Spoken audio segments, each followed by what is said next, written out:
everyone. Ashley Mailloux and Mike Beer here with the Daily Racing Forum. We'll take a look at race number 8 this Saturday out at Santa Anita. It's the Grade 3 Thunder Road with a field of 9 expected to go at the mile distance here on the turf, 4-year-olds and upward. It is going to kick off the late pick 3, and it's part of that all-turf pick 3 this weekend out there. And looking at the field here, some big names. I guess the question for some of them might be returning to a mile distance. That's the case of the number 2 Air Force Red. You do have horses such as El Potente in here and SEAL Team who gets class relief.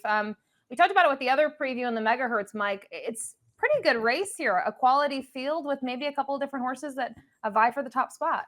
Yeah, it's pretty competitive. You have horses too who have back races that are plenty good enough here that maybe aren't in the best form. We'll see if they can sort of get back to one of their good races. I do, I feel like they have, certainly the right morning line favorite and the horse to beat drawn to the outside there, SEAL Team. It just feels like this. It's not a huge step back in class, actually, but it is a step back in class for him. And that just seems like what he needs based off of his 2 most recent starts. And on paper, there looks to be maybe a little bit of pace here. We'll see what our friends at Timeform US project. And it doesn't say a fast pace here. It looks like the 2 Air Force Red, in their opinion, might be able to have the lone lead, but I don't know. I feel like the 7 and the 8 who they show here tracking, they could apply some pressure to Air Force Red. Yeah, there are horses who could certainly go forward. And here, I feel like those are the right tactics to employ with Air Force Red.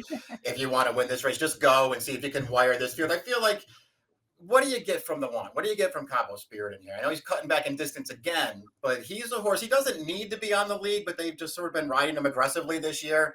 If they do that again, I guess it could cause some problems for the 2. And do note, towards the back of the pack, the LP flag is attached to the 5-2 choice on the morning line, SEAL Team for Richard Mandela. We'll kick things off with the horse we were just kind of questioning a little bit what the tactics will be from, the number 1 Cabo Spirit, who was 6th last time out, exiting the San Gabriel, which other horses in here do as well. He's going to cut back in distance, as you mentioned, and it seems like they've been trying to turn him into a little bit of a different distance specialist. It hasn't panned out. And now they return to the mile distance, which has been good to him in the past. Yeah, I mean, he's one of the horses we were sort of referencing in the open. I mean, he's got plenty of races that make him really tough in here if he can show up and run it. And it's not like his recent form is terrible.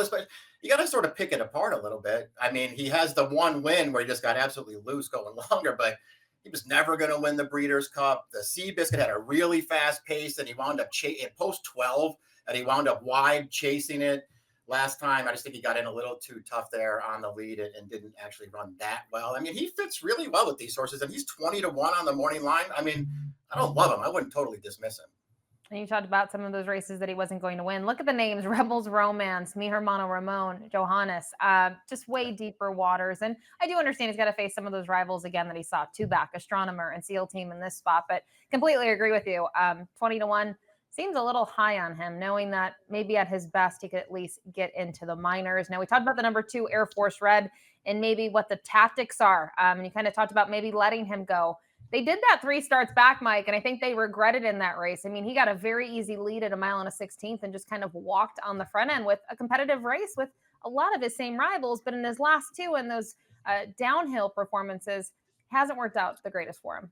Yeah, that was the thing. When he won the last time they sent him around 2 turns at Del Mar last August, I mean, he won that race. He beat Cabo Spirit that day, but they just turned this horse loose and just let him walk on the lead. Cabo Spirit sat on the rail. He had no chance in that race.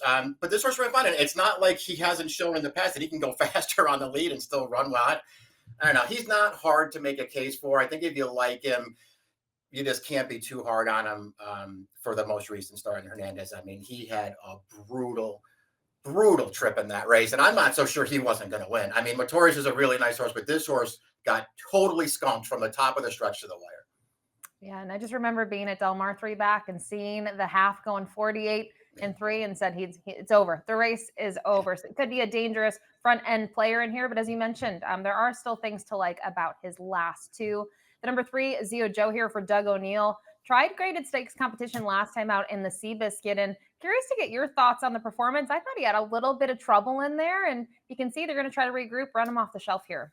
Yeah, wasn't sure how much credit to give him. He certainly didn't have a great trip in the Seabiscuit. I'm conflicted about how much I think it cost him in there, but he had trouble at a couple of different points in the race, so it's easy to be forgiving for that performance, and that's the first time they really tested him O'Neill's going to come right back with him in another graded stakes race, and I think he deserves a chance because his win 2 starts back. He got a good trip in that race, but he ran really, really well in there. So he's in good form right now.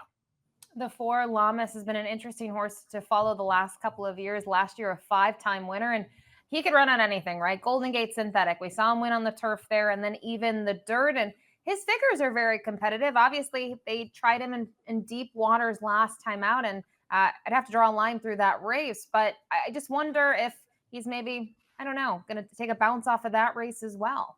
Yeah, it's hard to get past that most recent performance unless you can come up with an excuse for it. His recent form is concerning, but as you pointed out, he's very versatile. It feels like he can get a great trip in this race. He obviously handles the turf. I think he's probably best on the all-weather surface, but he handles turf. He could get a good trip in this race, and it'll be a price. We move on here to the number 5, Astronomer. We'll take a look at one of his more recent efforts, 2 back when he was 3rd in the Seabiscuit at Del Mar. And I thought this was a really great effort from him. He didn't take a lot of 11 here because he disappointed. He was coming off a little bit of a freshening, but he made up some ground in here. He only misses by 3/4 of a length, Mike. And I know he disappointed after that, but I think if you have things to like, this is one of his performances that you'd have to take a long look at. Yeah, listen, he ran well in there, and if he runs that effort back in this spot, he's probably going to be around at the end of it. To me, he got a really good trip in that Seabiscuit, though, that the race we just watched, and he just wasn't quite good enough. He still ran well. I didn't like his performance last time. He is one of those horses too. He always shows up. He always runs his race. He never wins, and he's not going to be any kind of a price in here to get me interested, I don't think. They're going to put blinkers on, and I'll kind of piggyback off of what you said about not winning. I also wonder if he really doesn't like the Santa Anita turf course. Do you see that record? His best performances have been at Del Mar on the grass. The number 6, Wizard of Westwood. He made a splash not too long ago, and you got to go back to 2023, though. As a 3-year-old, he had some nice races on the turf. They tried him in the Belmont Derby, where he obviously was in deep waters, and since then, we've only seen him a handful of times, and now this is a big ask. We haven't seen him in 10 months. It's a real wild card in this race. He's probably going to bring some speed in here, fresh off the layoff. He was pretty good as a younger horse, and he only managed 2 starts as a 4-year-old last year. Neither one of those was on the turf, and he's clearly a turf horse. This horse hasn't run on the grass since September of 2023, and that's his best service. I don't know, man. I'm probably not betting him here off the long layoff, but he's a real wild card. No, and I mean, he's going to be a good price in here, I think. He's 50-1 on the morning line. Whether he takes play off of that or floats up, I don't know. But you mentioned maybe next time out would be the time that I would endorse him, depending how he runs on Saturday. The number 7, El Potente here for Dan Blackers, had a very good meet at Santa Anita, was a winner last time out, and kind of looking back on this performance and taking a look at it, he's got speed, but at least this time, Mike, he didn't need the lead early, and he seemed comfortable enough rating.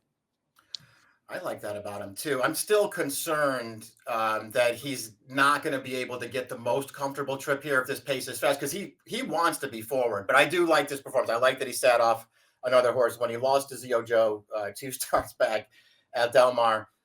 I think he might have run the best race, even though he was only second in there. They forced him to go pretty fast on that pace. He was dead game through this stretch, and he just couldn't hold on at the end. There's another horse. He enters this. He's up in class. He's got something to prove here, but he is entering this in really good form.